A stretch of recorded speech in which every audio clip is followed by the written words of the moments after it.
I think in the last 5 to 10 years we've seen an increasing trend internationally and in Australia with shareholders, investors and others engaging with companies on environmental, social and governance, or shorthand ESG issues, and seeking to put resolutions to AGMs on these issues.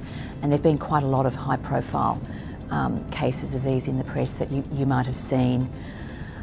So given their role, our members are usually the first point of call in a company when one of these resolutions come up.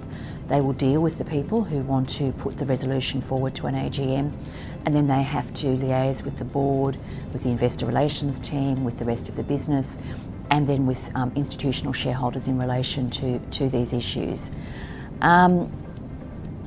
So really, we thought together with LexisNexis that now is a good time to actually look at these issues, particularly in light of ACSI's paper, Shareholder Resolutions, Is There a Better Way?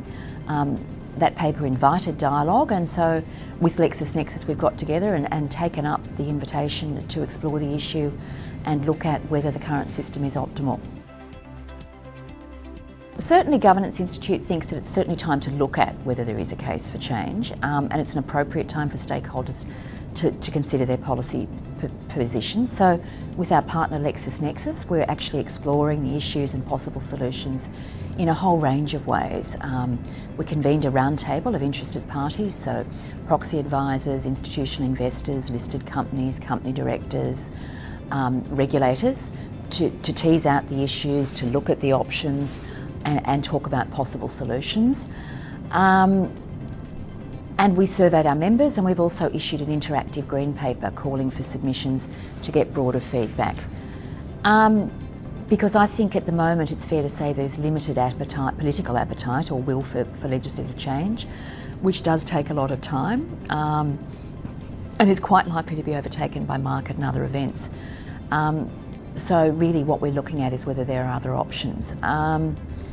And the roundtable, certainly the feedback from the roundtable confirmed that there's no real consensus about what change should look like, what reform should look like and what form it should take. So I think there was agreement that these resolutions are here to stay. I think that's a fair statement coming out of the roundtable. But also quite an acknowledgement from people that they're quite a blunt instrument and quite a heavy-handed way of affecting change. So, and the other thing I think that came out of the roundtable was that retail shareholders don't have as big a voice as institutional shareholders on these issues, and that there needs to be some thought given to how you might engage better with them on these sorts of issues. Well, we certainly explored the views of our members in a survey that went to our members after the roundtable. And some of the highlights of that survey are in the LexisNexis Governance Institute Green Paper that's on the website. Almost 2/3 of the respondents to the survey believe that shareholders currently have a sufficient voice on ESG issues. Some of the free text comment was that ESG matters are a board matter, and that shareholders currently have a sufficient avenues to explore those issues with companies. When asked if they would support legislative change to give shareholders a greater voice on ESG issues, 63% said no, and 37% of respondents said yes. So, and again, some respondents indicated that they really felt legislative change was too blunt an instrument. Interestingly, or certainly I thought it was quite interesting, ACSI has 4 options in its paper looking to debate the issues. And I think option 1 and option 4 might be seen as polar opposites of the sort of change that you might affect. There was almost equally divided support for those extremes. So I thought that was quite an interesting outcome. So it will be interesting to see the sorts of responses that the Green Paper elicits.